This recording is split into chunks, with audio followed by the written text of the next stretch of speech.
Live? Okay.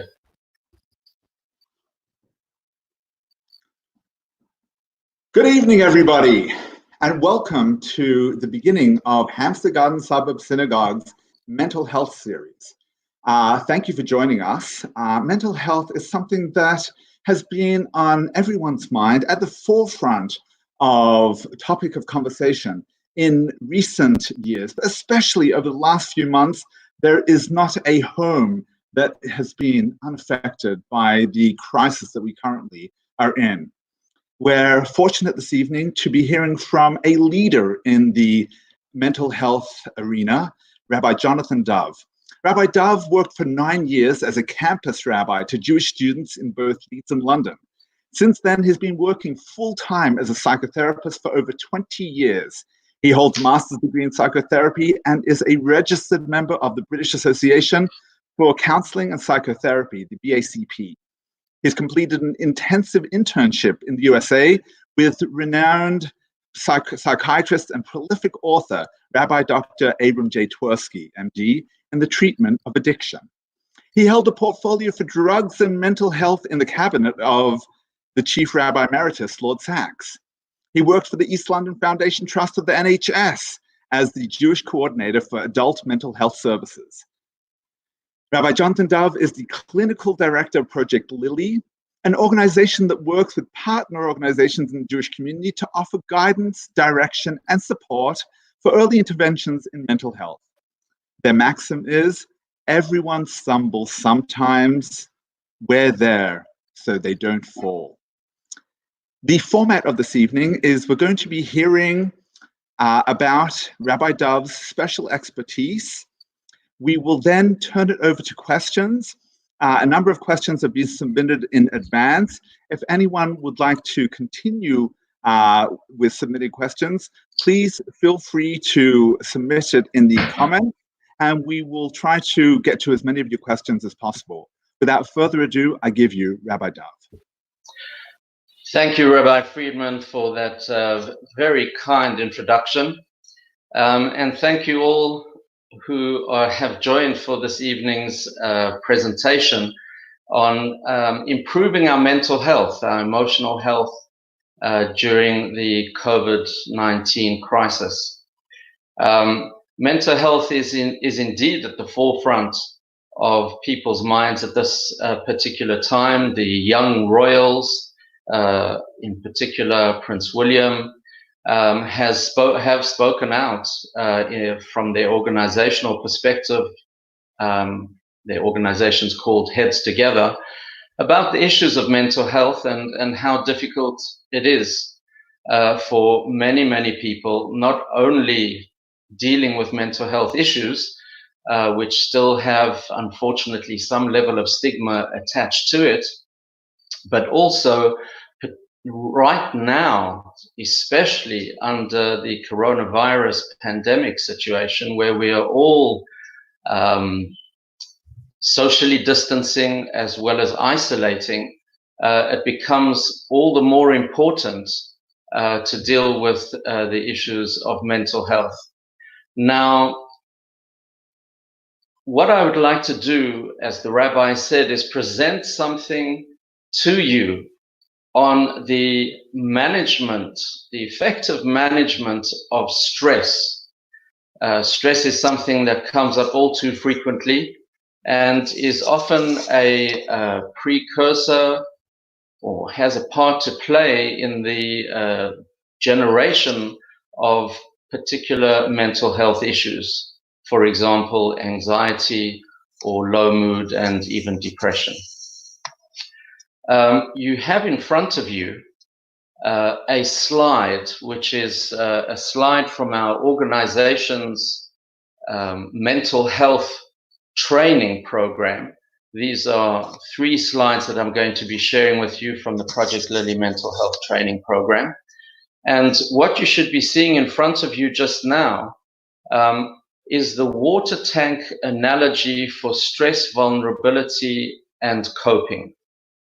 Now, the idea of the water tank analogy is that just as you have a different size tank so the vulnerabilities of people will vary.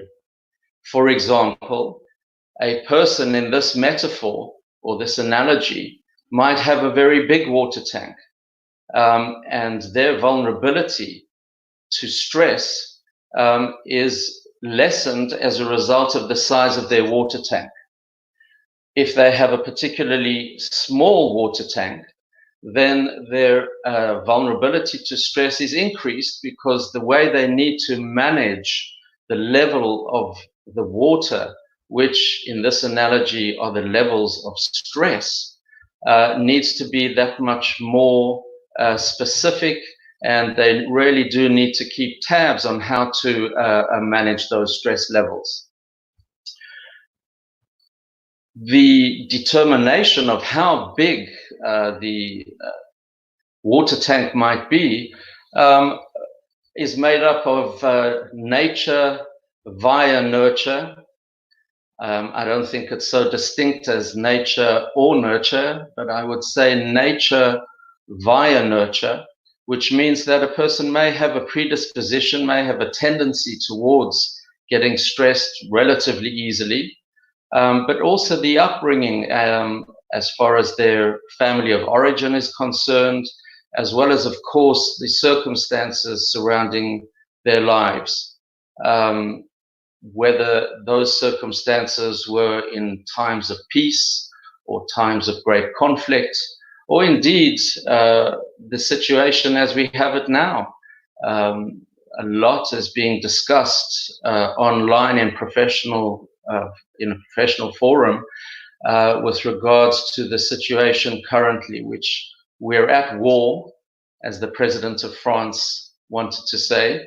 But our war is not with another nation, but rather we're at war with a virus, and we're hunkering down, trying to isolate, trying to socially distance, and at the same time trying to be physically, as being physically healthy, we're also trying to be mentally healthy as well. Now, to continue this analogy, I'm going to change to the second slide.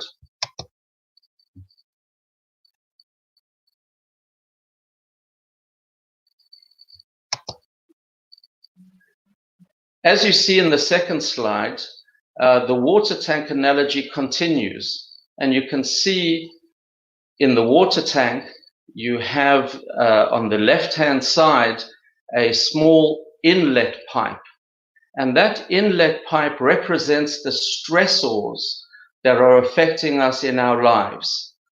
The more the flow of water, in this analogy, the increase in stress, the higher the water level is going to be.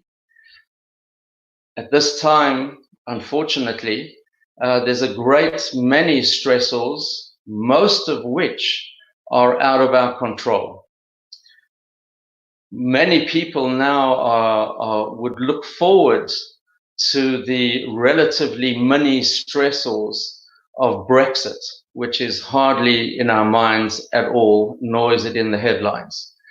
Everything now is about the coronavirus pandemic, COVID-19, and this has generated a great deal of stress, not least of all because of the health implications, but also because there's been such a massive shutdown of non-essential areas of commerce.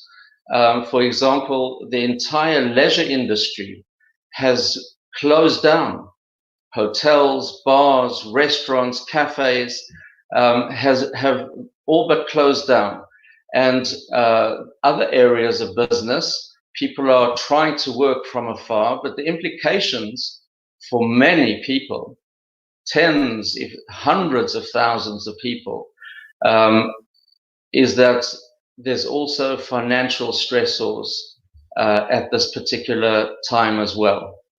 If you add to that mix of inflow of stressors, the fact that all the schools, colleges, and universities are closed, and therefore we have a situation where families are, on the one hand, wonderfully reunited in the home, but at the same time, there are stressors of being together under the same roof, different ages, as well as with the younger children having to homeschool them, which is something that for the vast majority of us is something that we don't have great deal of competence in.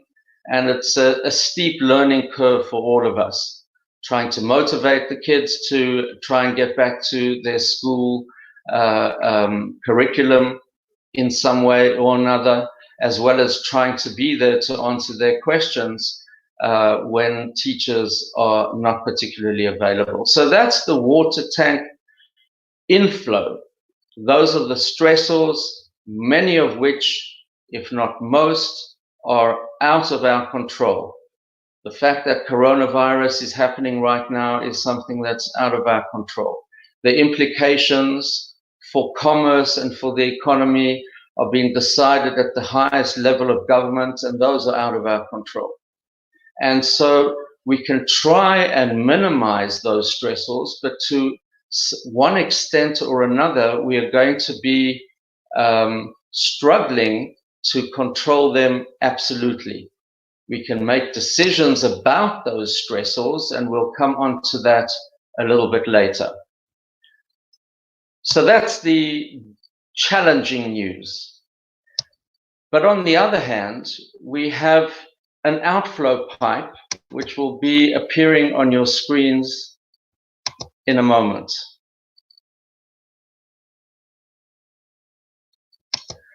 You should now be seeing at the bottom right-hand corner of the water tank an outflow pipe. And the outflow pipe represents our coping resources. It represents the protective factors that are there to try and reduce the water level. By reducing the water level in this analogy, we are reducing the levels of stress. So the inflow pipe or the stressors coming in, the outflow pipe is representing the protective factors and those coping resources that we can use in order to reduce the levels of stress overall. I must tell you, to be absolutely candid, that I used to say, when I say I used to say, it's maybe 2 to 3 months ago, that almost inevitably the coping resources and those protective factors are within our control. What I've now learned is that even those protective factors and coping resources can sometimes be significantly challenged. What do I mean by that? I'll give you a few examples. Coping resources and protective factors include friends that we now have to socially distance from. It includes the environment of the shul, which all the shuls are now closed. We used to be able to go to gym and work out together with friends perhaps, or just even on our own, but we had that framework and that environment to work out in with all the equipment. Gyms are closed. We would go out for a coffee with a friend, meet somebody. Coffee houses now are closed as well.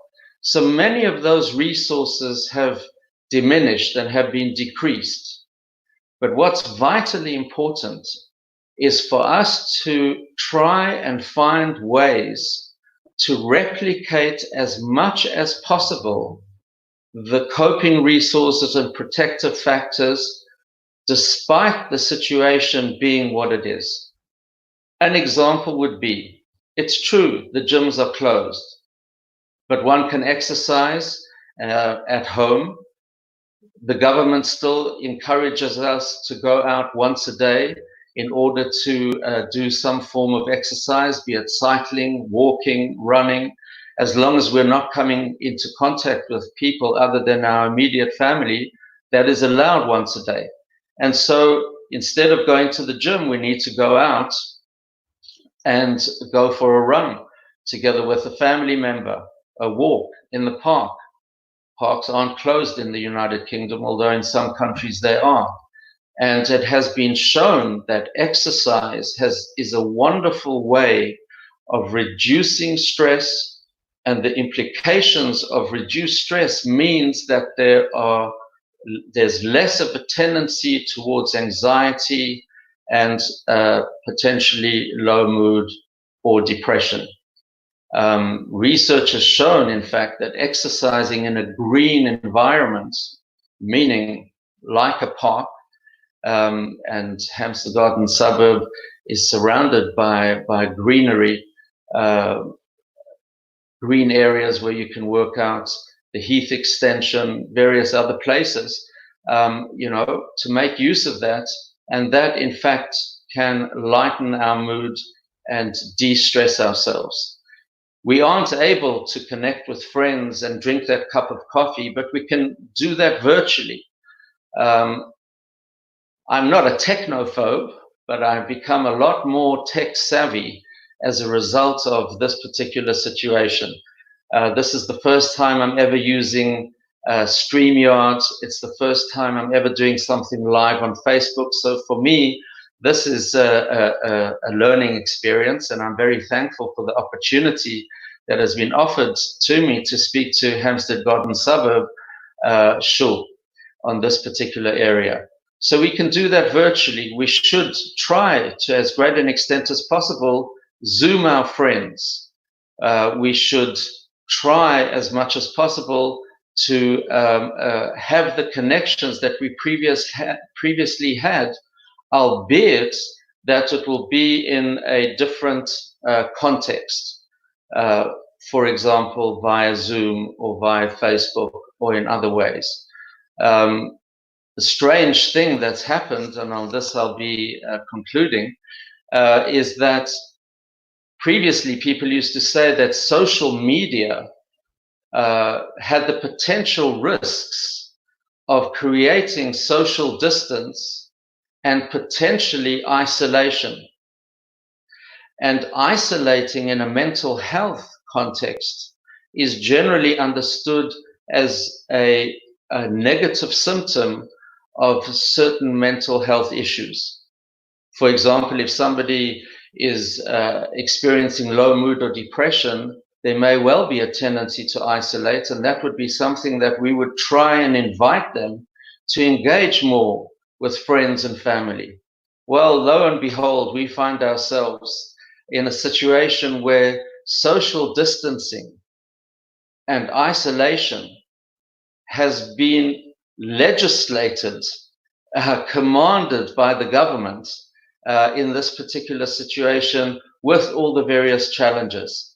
And we need to be inventive to try and maintain, to as great an extent as possible, the kind of connections, the kind of activities that we previously used to use and have in our lives, which were protective factors, which were coping resources, and to use our ingenuity to try and have those factors be brought back into our lives, albeit in a situation where that would be online and virtually as opposed to reality.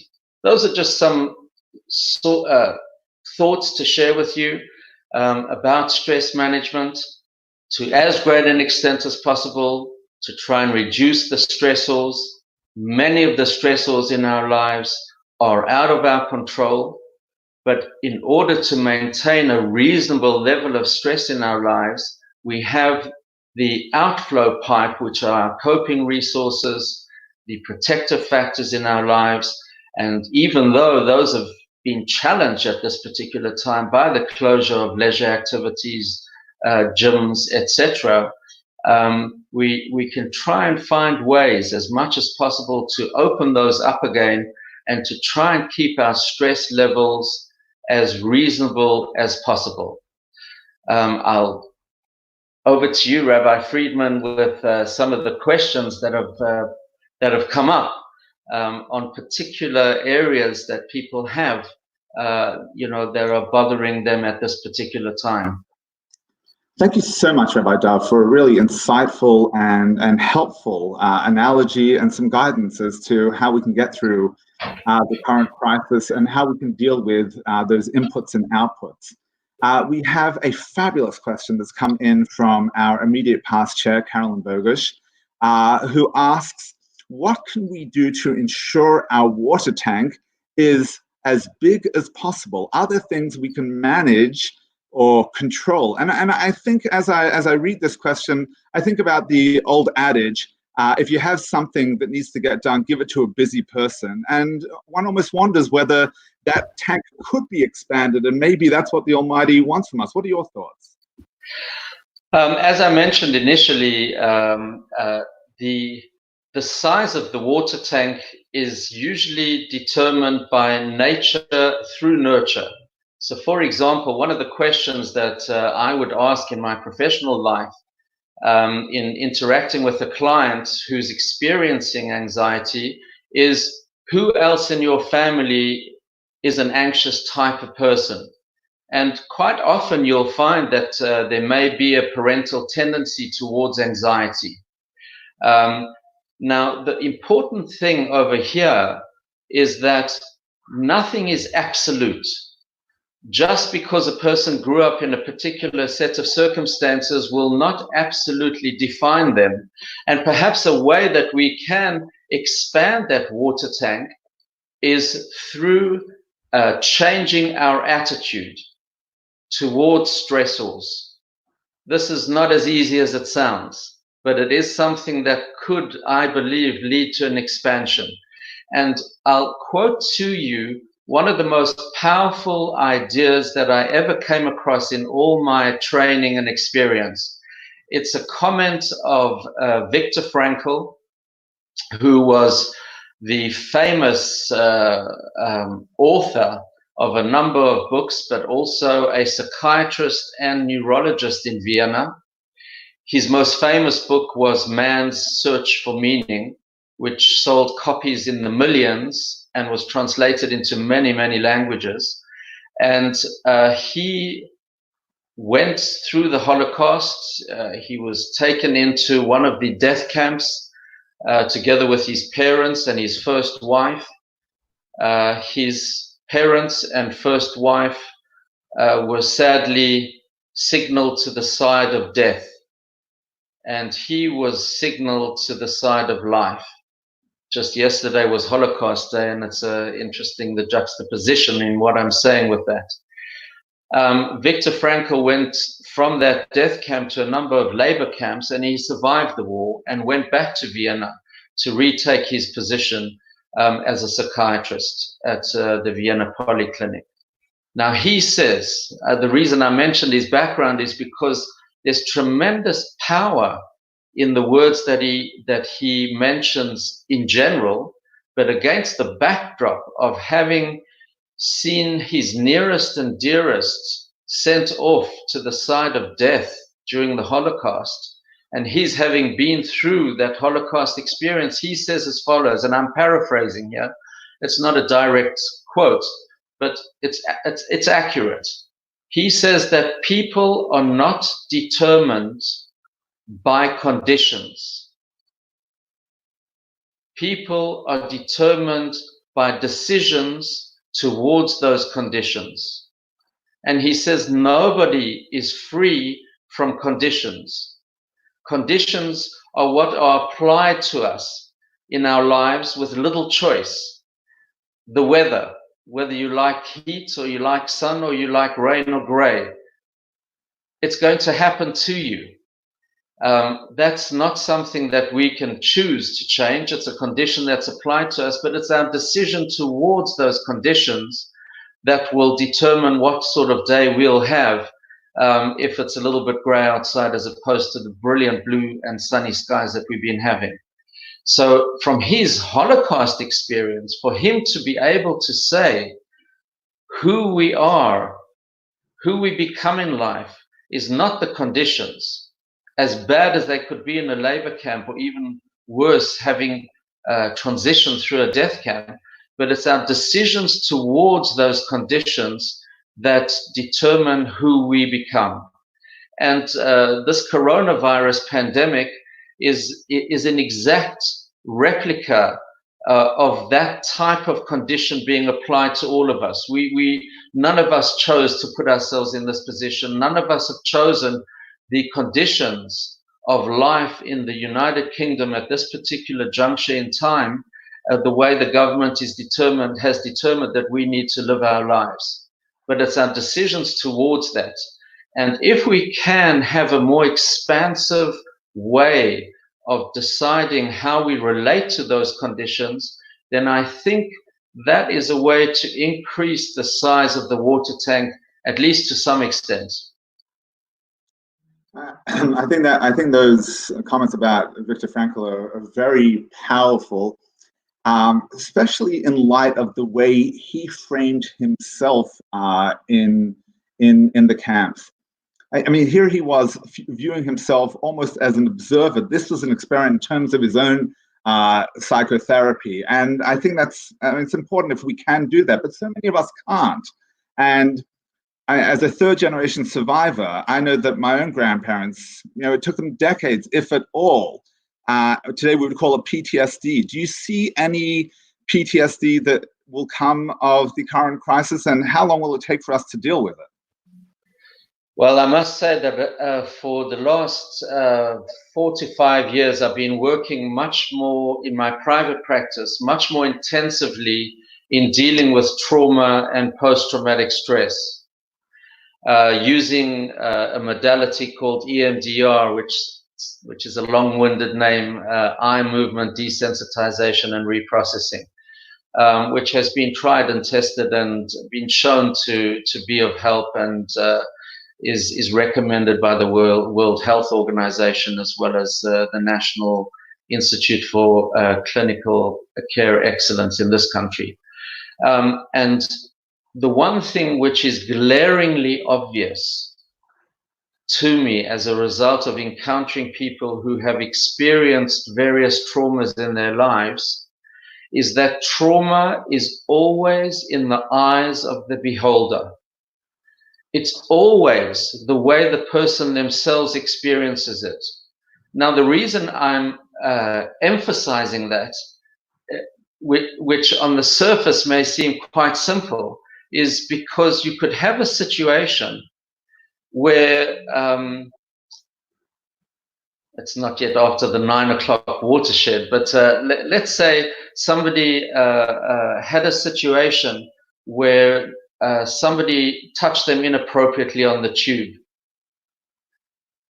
And then you could have a situation in a second person of a lot worse than that. I won't go into the details.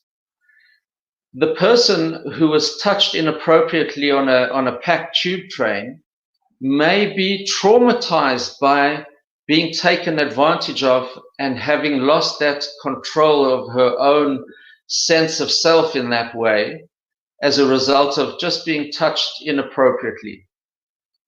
Whereas the person who went through something far worse, in inverted commas, on an objective scale, if there is such a thing, may actually be able to move past that relatively quickly. And that's what I mean by trauma being in the eyes of the beholder, because we can't judge what will be traumatic for one person and what will be traumatic for another. So my expectation is that sadly there will be people who will have experienced direct traumas, such as the loss of a loved one during this pandemic. That's made even more difficult because they weren't able to have contact with that loved one towards the end of their lives.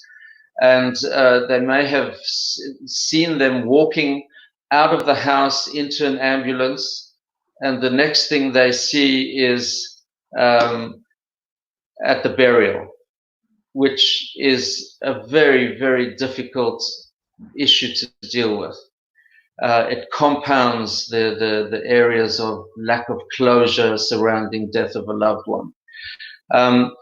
But whether the person will be traumatized by that will be really how they view that particular situation and what their approach, their attitude is towards that situation. But I do think that that there will be some people who will experience those sorts of challenges, and there's no weakness shown in someone being traumatized in one situation where another person would, just bounce back, because we all have our different size water tank, and we are highly, highly complex individuals. Very sophisticated human beings are remarkable. And what determines one person to react in one way and another, is no sign of weakness in any way. But it needs to be dealt with should that arise in their particular lives. I mean, I think you make an amazing point about the differences in the way we react to certain situations, and when we think about death and bereavement. I talked to some who have lost loved ones, and they said it was so peaceful and intimate to bury their loved ones in such a small setting. Others say they felt that their loved ones missed out on an integral part of the life cycle.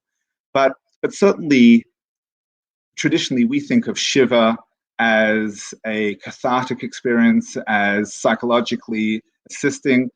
What recommendations would you have to be able to ameliorate the situation of our friends and family members who are going through bereavement in the absence of Shiva?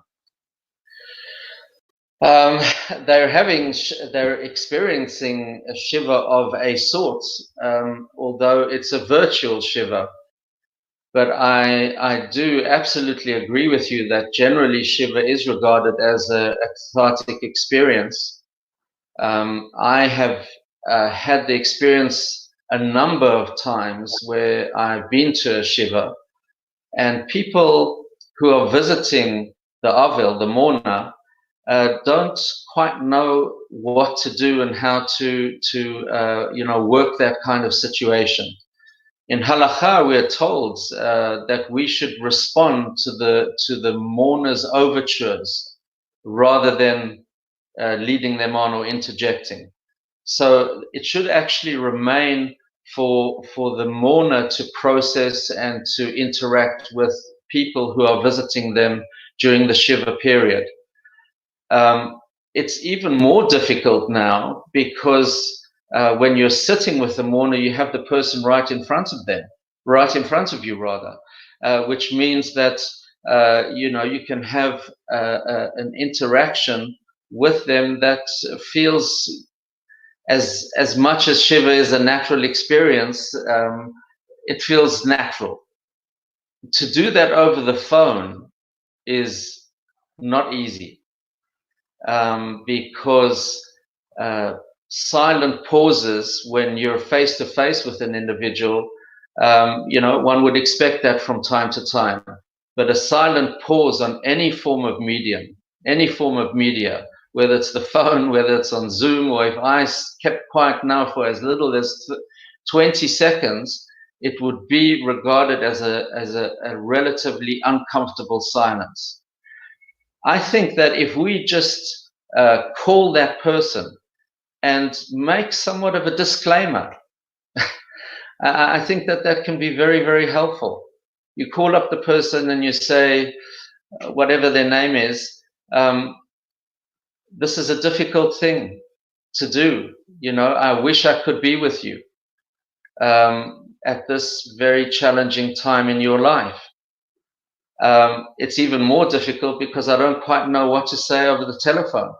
But I just want to share with you my love and care and concern, and give the appropriate greeting or see what comes of that from the conversation. But by doing that, you've opened the conversation as opposed to struggling to find the right words and feeling incompetent as a result of it. It's a relative incompetency that we're all going to have in those kind of situations. And I, for myself, would be far more. It would be far easier for me to go to a Shiva house than to make a Shiva call on the phone. But I think just to link in with that person at that difficult time is really very worthwhile. Very worthwhile. Thank you. So you talk about different people's temperaments and abilities to be able to cope with stress. We have a fabulous question come in from Zoe Sinclair, who asks, what recommendations would you have when trying to support friends or family members at this time who are being very negative and can't seem to come out of that downward spiral? It seems, just to my thoughts on that question, that we're being asked not only to handle the situation ourselves, but to be there as supporters for those who are just not quite coping. What should we say to them, and how do we keep our own spirits up? Right. I know Zoe Sinclair as well as her remarkable organization. This can happen, and that's a very, very important question, as are all the questions which are being put forward. I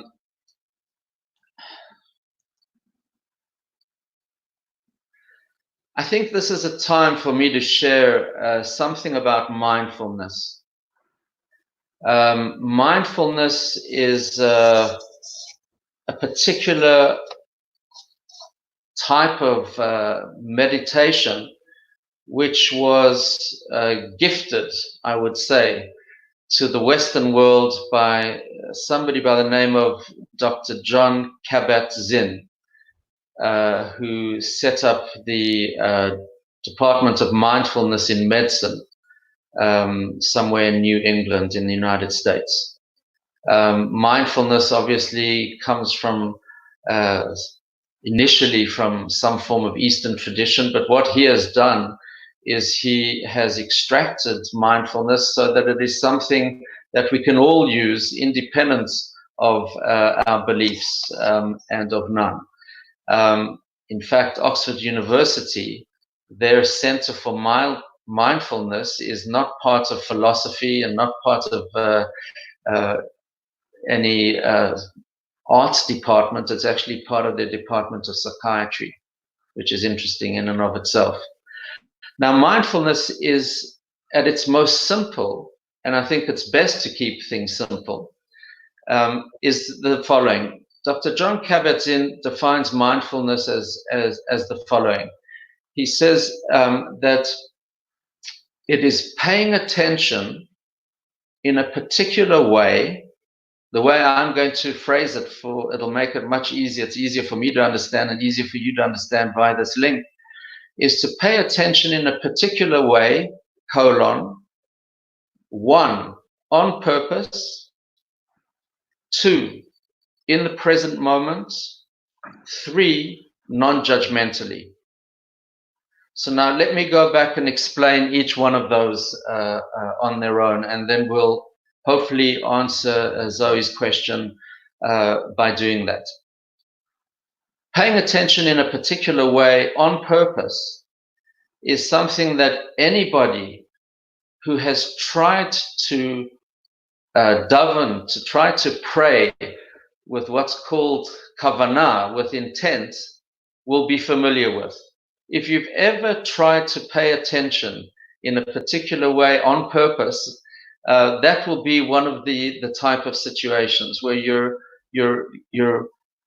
attending to what it is that you want to attend to, whatever that particular subject has to be.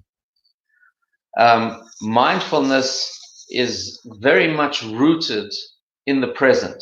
So paying attention in a particular way on purpose is, if you think of any particular situation, but in my life, one of the most familiar situations is just trying to pay attention on purpose to prayer. We could just as easily want to pay attention on purpose to listen to the conversation of a loved one. That one is relatively easy, I would say. That's number one. The second one is in the present moment. In the present moment. Now, this is the most striking aspect of mindfulness, because being in the present moment is the best place to be. What do I mean by that? Most of what causes human beings to have emotional and mental health difficulties are regrets about the past and worries and concerns about the future. The regrets about the past no longer exists. The worries and concerns about the future is yet to come. The only place where we are actually alive is in the present. And for the most part, people find it difficult to be in the present moment. I'll give you a good example of that. Two examples, very familiar examples. The one is going on holiday. A lot of people will say, I just love the preparation phase of going on holiday. I love the planning and all the organization. And then they went on holiday for a week to an exotic location or wherever they went. And then they come back and they just loved showing their pictures and telling their friends about what it was. If you ask them at the time, what was it like? They might struggle to tell you what that was like. Upon reflection, it was like this. At that time, yeah, we're not so good about being in the present. Another example, which is even more pertinent, is being at a wedding, being at a chasana, right? You have the chassan and kala, the bride and groom. I've heard from so many couples that they don't even remember whether they ate or not at their wedding. At their dinner, so much time and effort and strategizing was put into making this the best possible experience for them. They actually don't remember if they ate or not. Everything I've heard so often, it was just a blur. So there was all the expectation leading up to the wedding, which is wonderful. There's all the reflection of the photos, of the videos, but at that time, it was just a blur. So if I know the couple well enough, what I'll tell them to do is I'll whisper in their ear and just say, just be right here, right now. This is your wedding. This is your dinner. Enjoy it. Don't rely on photos or videos. This is it. And people afterwards have told me that that's a very helpful thing. But I'll tell you something, Rabbi Friedman, even more powerful than that. I do some work for a wonderful organization, an outstanding organization called Chai Cancer Care. And I've encountered clients who obviously are experiencing some level of anxiety. The anxiety, in my personal experience, is almost inevitably to do with the future. No matter how difficult the situation is, and I've asked this question of somebody who I saw initially in Chai, then I saw them at home, and then sadly later on in hospice. And I've asked them, right now, right here, can you manage? They always say yes, in my experience. But what if? What if it gets worse? What if the medication stops? What if the pain becomes overwhelming? Well, those are in the future. Right now you can manage? The answer in my experience has been invariably yes. And that is very, very telling, because if we are just in the present moment, life is minimally, I would say, tolerable and a lot better than that, optimally. So that's number two, is being in the present moment. That no matter what the circumstances we are in, the present moment is that time when we are truly alive, when we can use our decisions towards those conditions, as I mentioned, Viktor Frankl, Dr. Viktor Frankl mentions, but also almost the most difficult circumstances are tolerable in the present moment. And that's really how mindfulness helps, for example, with anxiety. Because right now, the anxious person can manage, but they're worried, what if it gets worse? What if they have a panic attack? And that's in the future. The last thing, the third thing, is being non-judgmental. Now, non-judgmental over here means no automatic negative judgments. Because if we go back to conditions and decisions, most of what makes our experiences negative are not the conditions themselves, but it is, in fact, our negative automatic judgments about those conditions. And over here, if we can at least minimally catch ourselves, try to catch ourselves in that process of automatic negative judgments. I'll give you a very small example. When I used to drive around, back in the old days, before isolating, I used to listen to LBC News. And, every 15 minutes or so, they have a weather report.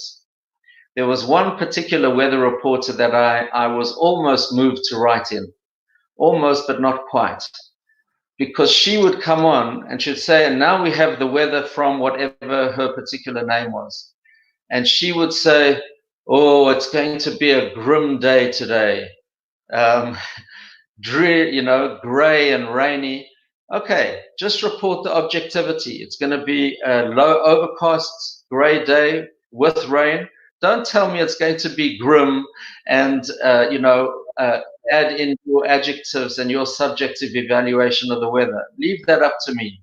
I'll make of the weather what I want to make of the weather. All right? Like they say, instead of, running away from the storm, try and learn how to dance in the rain. So you can try and do that. All right? So give me the objective facts of the weather. Don't tell me how it affects you. Let me make up my mind for myself. That was an automatic negative judgment of hers in the way that she presented the weather. The antidote to that is curiosity. Sounds so simple, but curiosity. And I think that we can I'll explain that some more. We can try and make ourselves more curious about life and about the particular situation that we find ourselves in now. Curiosity means that kind of open-mindedness that children have about almost everything when they're young enough, that they just want to find out more. And the automatic negative judgments haven't yet set in their thinking. They're just curious about it. They want to find out about it. And so if we start allowing ourselves rather, to be curious about life, and curious about life during the COVID-19 pandemic, that will give us the kind of open-mindedness to explore things and to allow our situation to potentially start improving. The question from Zoe, the way I recall it, was that, here's a person who's on a downward spiral, low mood, doesn't want to get out of it. The first thing to know is that the proverbial, you can take the horse to water, but you can't make it drink, is, in emotional and mental health, one can do so much and no further. The way I explain it is assisted self-service. The person themselves has to want to do something for themselves to improve their situation. I can assist as a professional, or I can assist as a friend or a family member by providing resources, by providing a steer in the right direction, by saying to them, I'm here for you whenever you decide to call upon me, and checking in from time to time, with concrete offers of help. But sadly, if the person is really determined not to take help from anybody, that's going to be a difficult, thing to overcome. But, once again, if that person is willing to be curious, to be introduced to a mindfulness idea, one day at a time, living life one day at a time. Sorry, when I did that internship with Dr. Tversky, Rabbi Tversky, it was near Pittsburgh. And when you arrived, there was a big sign saying, "Welcome to Gateway Rehabilitation Center." And on the back of the self-same sign when you left was one day at a time. Now, I'll just share with you something which was a private conversation that I had with Rabbi Tversky after he lost his first wife to cancer. I called up and in my relative innocence at the time, I asked him, "How are you?" And being the authentic individual that he is, and having known me from the time that I spent in Pittsburgh, he told me how he was.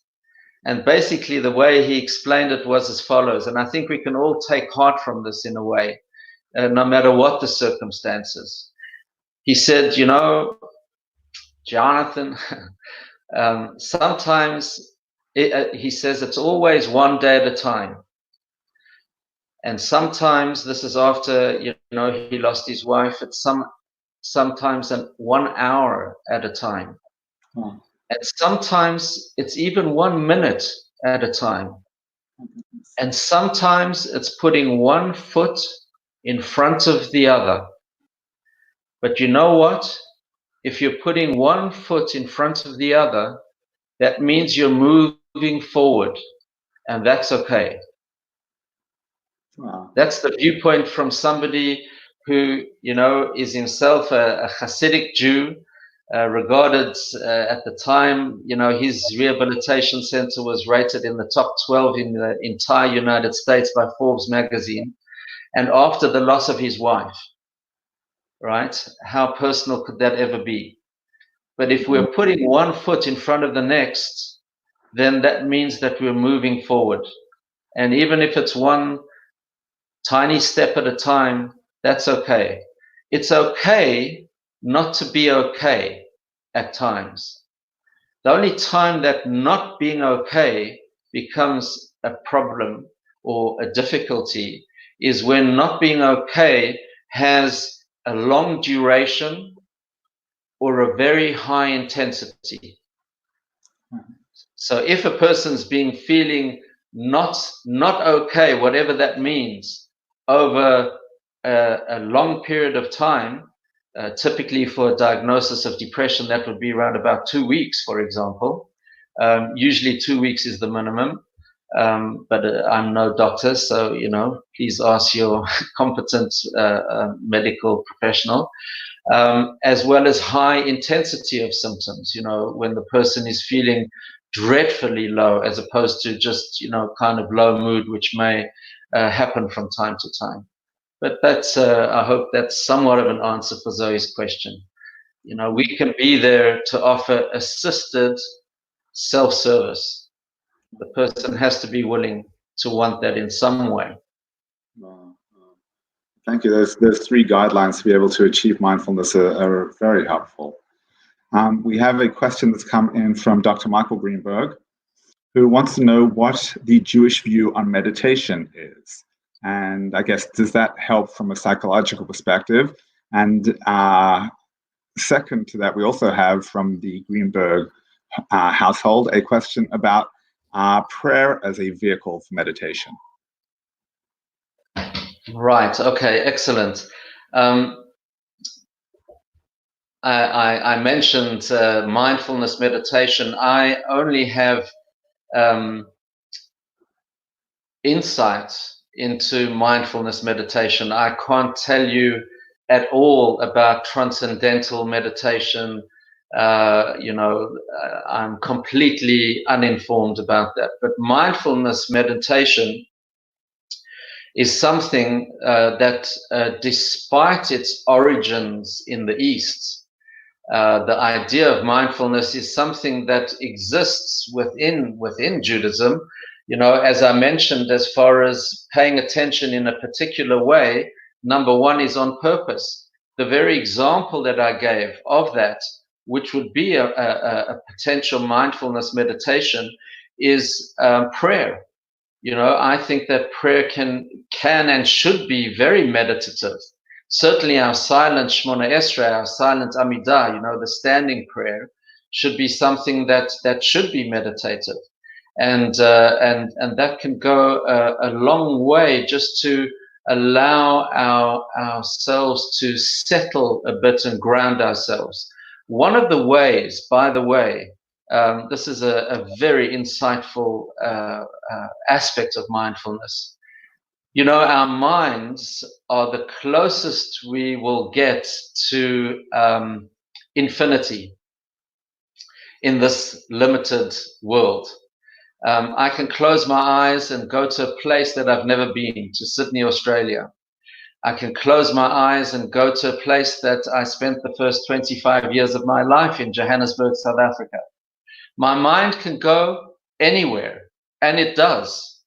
And that's what mindfulness meditation teaches you, is that your mind will sort of trot off, but you need to know how to bring it back and pay attention once again on purpose in a particular way. But the idea is that if we can allow ourselves to train ourselves to use mindfulness, and by that I mean mindfulness meditation uses the 5 senses of the body to a very great extent, connecting with sight, sound, touch, taste, smell, those 5 senses, right? Sight, sound, touch, taste, smell, and connecting with them, as well as breathing, just connecting with your breath, not even doing particularly deep breathing, but just noticing the inflow, the turn, and the outflow of your breath. And the purpose of that connection is not an end in and of itself, but when we're connected with our body through those 5 senses and through our breathing, which is what keeps us alive moment to moment, what we're doing is we are being in the present moment. Because once we're connected with our bodies are always in real time. Our bodies are always right here, right now. And as much as my mind can flit about and go from one end of the world to the other in a flash, my body is always right here, right now, in real time. And that's been shown over and over again to bring a great deal of relief to many challenges in emotional areas. And I would encourage people to try and explore further. Once again, be curious about mindfulness. Be curious about options that exist to you now, even though you're practicing social distancing, as well as isolating. But that curiosity, I think, has been at the vanguard of any advance of humankind. That's how they got to the moon, because they were curious what life is like there. And curiosity is to some extent an antidote to automatic negative judgments, which are not curious at all. They just happen. And the more we become aware of them, the more likely we are able to fend them off in helpful and constructive ways. Well, thank you so much, Rabbi Dov. This evening's discussion has been so helpful. You've given us so many tips for coping through this crisis and guided us, and so much to think about. I began by saying that you are a rabbi and a psychotherapist. Apparently, you're also a prophet.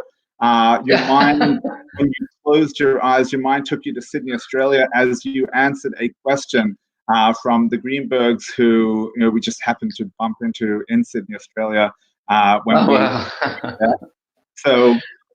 Yes, a man of many talents. It's been such an honor to have you with us this evening. I want to thank the organizers of this fabulous discussion, fabulous initiative. Thank you to Zoe Sinclair. Thank you to Carolyn Bogush for all your hard work behind the scenes. And thank you to Edward Howard, our community director, who this would not be possible in terms of the technical side of things without Edward is sitting here in the studio. Edward has put in hours of prep time along with Rabbi Dov to make sure that everything would happen properly. So thank you, Edward. And I want to remind the community that we are going from one program to another. It's nonstop during the crisis and all the time at Norris Lee. So tomorrow evening, Rabbi Dov mentioned earlier, the Chatan and Kala, the groom and bride, and how they need to live in the moment of the wedding tomorrow evening. We will be celebrating with Chazan Avrami and Rachela at a wedding at happy hour. I encourage everyone to please tune in. Really the highlight of our weeks, the Kabbalat Shabbat, and now as well to have the happy hour in addition. We're all looking forward to that. But once again, thank you, Rabbi Dov.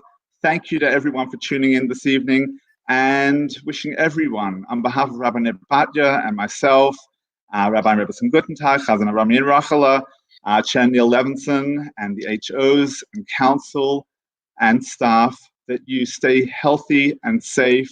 And if there's anything at all, if you even so much as suspect that someone is going through a mental health crisis, please don't hesitate to be in touch with us or in touch with Nefesh, Shar, Naomi, Jeffrey, and the entire team are doing a fabulous job of keeping our community intact during this crisis.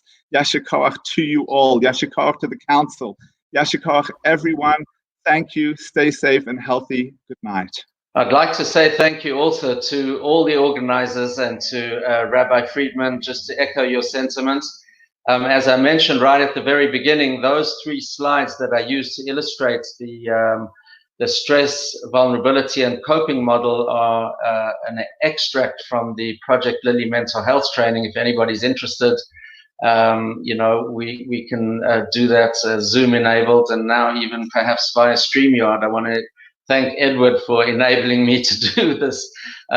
3 days ago, I would have had absolutely no idea what to do. So thank you all, and I hope it was helpful for as many people as possible. Thank you. And as I mentioned, this is the first in a series. So our next is Monday evening. We will be dealing with children and adolescents in the current crisis and their own personal health challenges, and how do we deal with those as parents? How do we spot those? Please do tune in, same time Monday evening. Stay healthy and safe. Good night. Good night.